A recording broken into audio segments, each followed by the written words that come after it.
यांचा एक समझोता करार झाला, MOU. PIB ऑर्डरसुद्धा झाली, ॲप्रुव्हलही झाले आणि लँड ॲक्विजिशनचं काम सुरू झालेलं आहे. लँड ॲक्विजिशनला वर्ष लागतं आणि लँड ॲक्विजिशनचं काम पूर्ण झाल्यानंतर रेल्वेचं काम सुरू होईल. या 4 वर्षात रेल्वे धावायला लागेल पण त्याच्यासाठी 9,000 कोटी रुपयाची तरतूद झालेली आहे आणि त्याच्यामुळे या सगळ्या गोष्टी वेळोवेळी माध्यमांसमोर दिलेल्या आहेत. त्याच्यामुळे कोणी अपप्रचार केला असेल, ही तीच मंडळी अपप्रचार करणार आहे ज्यांनी 40 वर्ष लोकांना चॉकलेट द्यायचंच काम केलं आणि त्याच्यामुळे मनमाड इंदोर रेल्वेचं काम सुरू झालेलं आहे आणि ते पूर्ण होणारच. त्याच्या व्यतिरिक्त सिंचनाचे जे प्रकल्प आहेत मोठे, जसं तिकडे धुळे जिल्ह्याकडे सुलवाडे जामफळ, ज्याच्या माध्यमातून सिंदखेडा तालुका आणि धुळे तालुक्याचा सिंचनाचा प्रश्न कायमस्वरूपी सुटणार आहे आणि त्याच्यासाठी सुरू झालेले सोनगीर धरण, सोनगीरच्या वरती जामफळ धरण आहे, लोकांनी जरूर जाऊन बघून यावं. त्याचप्रमाणे नारपार हा नाशिक जिल्ह्याचा आणि खास करून मालेगाव तालुका आणि सटाणा तालुक्याचा जिव्हाळ्याचा प्रश्न आहे आणि नारपारसाठी सगळ्यात महत्त्वाचं काम झालं म्हणजे सर्वेक्षणसाठी 14 कोटी रुपये देऊन त्याचं सर्वेक्षणचं काम सुरू झालेलं आहे आणि त्याचप्रमाणे मांजरपाडा 2चं प्रशासकीय मान्यता मिळवण्यात यशस्वी झालो आहे. 5,500 कोटीचा प्रकल्प एकदा MOU गुजरात सरकार आणि महाराष्ट्र सरकारबरोबर झाला तर त्याचं काम सुरू होईल आणि येणाऱ्या 1-2 वर्षात नारपारचं काम सुरू होऊन मालेगाव तालुका आणि सटाणा तालुक्याचा सिंचनाचा प्रश्न कायमस्वरूपी सुटेल. ते ऐकलं बाकी काय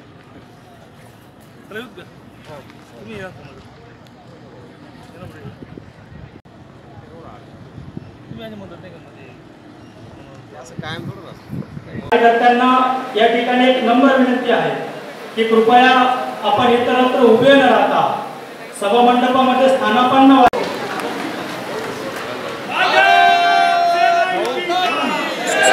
भारतीय जनता पार्टी, शिवसेना, RPI महायुतीचा, भारतीय जनता पार्टी, शिवसेना, RPI महायुतीचा.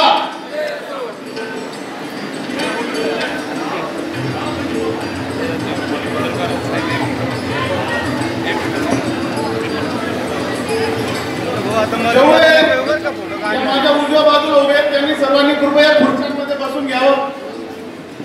सर्वांना विनंती आहे की परंतु आपण चालू रस्त्यावर भेटण्यासारखे असे मंत्री आपल्याला प्रयत्न केलेला आहे आणि म्हणून ज्यावेळेस केंद्रीय मंत्री म्हणून सुभाषजी भामरे ज्यावेळेस विराजमान झाले त्यावेळेस सर्वसामान्य सैन्याच्या माणसाला सुद्धा, म्हणून ज्यावेळेस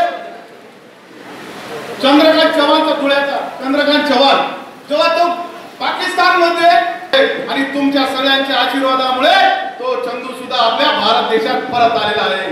आणि दुसरी गोष्ट, मी आदरणीय भामरे साहेबांचं मला आज मी काल मेडिकल मध्ये गेलो एक वस्तू घ्यायला. तो म्हणे काय करू भाऊ, म्हणे एक काँग्रेसवाल्याची वस्तू शिल्लक राहू देत ती म्हणे. म्हणतो कुठली वस्तू? म्हणे तो अमिताभ बच्चन काय करतो म्हणे, एकटा माणूस आणि 4 जाहिराती करतो. म्हटलं कुठल्या? म्हणे कोण म्हणजे करोडपती मध्ये म्हणतो पैसे कमाव, पैसे जितो. शेवटी एक काँग्रेस राष्ट्रवादी कशा फसवतो शेवटचं सांगतो आणि भाषण संपवतो. 2 एका एसटी मध्ये मी चाललो होतो नाशिकला आणि जात असताना एसटी मध्ये एक माणूस बसलेला होता आणि त्यांनी काय केलं, म्हटलं भाऊ कुठं चालला? म्हणे नाशिकला. म्हटलं कुठल्या पक्षाचा? म्हणे मी काँग्रेसचा. तर ते आमच्या देशाच्या सुरक्षेला आणि म्हणून देश सुरक्षित असेल तरच तुमचं आमचं जगणं सुरक्षित राहू शकतं. आणि म्हणून देशभक्तीने भारावलेल्या अशा एका वेगळ्या वातावरणामध्ये या 2019च्या निवडणुका झाले, हा दिवस आम्ही कधी विसरू शकत नाही. जे जवान या देशाच्या सुरक्षेसाठी सकाळी निघाले, किसी गजरे की खुशबू को महकता छोड़ आया हूं, मैं अपने नन्हे सी चिड़िया को चहकता छोड़ आया हूं. किसी गजरे की खुशबू को महकता छोड़ आया हूं, मैं अपने नन्ही सी चिड़िया को चहकता छोड़ आया हूं. मुझे अपने छाती से लगा ले ए भारत माँ, मेरी अपनी माँ की कोख. स्थिती है या नाशिक जिल्ह्याचे पालकमंत्री आपल्या सगळ्यांचे लाडके धुळ्यामध्ये शिवसैनिक नाराज आहेत. धुळ्यात शिवसैनिक नाराजी कशी आजच्या महाराष्ट्रामध्ये हीच परिस्थिती आहे. मी भाषणामध्ये सांगितलं की 5 वर्षे आम्ही सगळे वेगवेगळे लढलो, ग्रामपंचायतीपासून, सोसायट्यांपासून, ठेंगे सोसायट्यांपासून तर आमदारकीपर्यंत आम्ही सगळे वेगवेगळे लढलो. त्यामुळे निश्चित आमच्या दोन्ही पक्षांच्या कार्यकर्त्यांमध्ये थोडा किंतु परंतु आहे. आणि त्यामुळे आता हे घोडायला लागलेलं आहे. आपण बघितलं असेल वरती सुद्धा मी उद्धवजींचं नाव घेऊन सांगितलं, राऊत साहेबांचं नाव घेऊन सांगितलं. मी वरती सुद्धा किती टोकाच्या टीका टिप्पण्या आम्ही भाषणामध्ये केल्या, सामना वर्तमानपत्रातून आल्या. परंतु आम्ही शेवटी देशाचं हित, राष्ट्राचं हित लक्षात ठेवून या ठिकाणी एकत्रित झालेलो आहोत. वरती आता मनोमिलन झालं आहे. मान्य मुख्यमंत्री महोदय, दानवे साहेब आहेत, मान्य उद्धवजी यांच्या सभा एकत्रित 2-3 लाख लोकांच्या होत आहेत. परवा तुम्ही बघितलं कोल्हापूरला जी सुरुवात या ठिकाणी झाली, मेळावे सगळ्या भागांमध्ये झालेले आहेत. आणि म्हणून आता खालचे सुद्धा कार्यकर्ते एकत्रितपणे भाजप सेनेचे काम करतात. मी आपल्याला सांगितलं की एक मिरॅकल म्हणजे सरप्राईज या महाराष्ट्रामध्ये होणार. आणि हा आकडा असा पुढे येईल की तुमचा आमचा कोणाचा विश्वास बसणार नाही.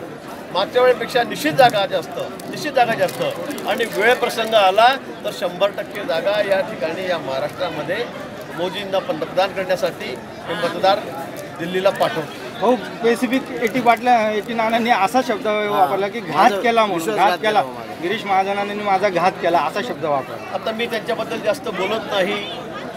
मी बोललो तर मला वाटतं त्यांची पंचायत होईल. मला वाटतं त्यांनी शांत राहावं, यातच त्यांचं भलं आहे.